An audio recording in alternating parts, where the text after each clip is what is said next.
ഇതിനെ വെച്ച് നമുക്ക് തുടർന്നാൽ 10ഓടെ ഒരു ട്രെൻഡ് കിട്ടും.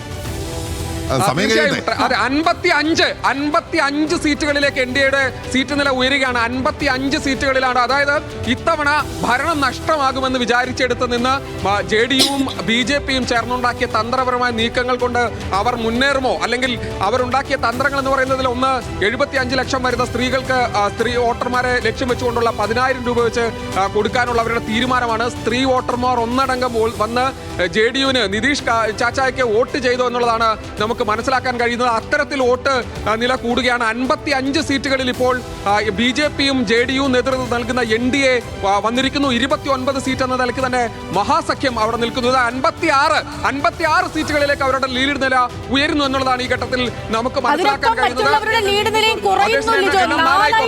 കഴിയുന്നത്.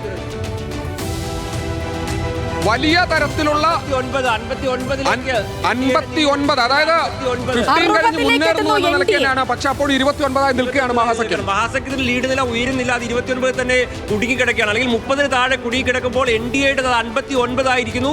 അതേഴ്സിന്റെ എണ്ണം കുറയുന്നുണ്ട്. 4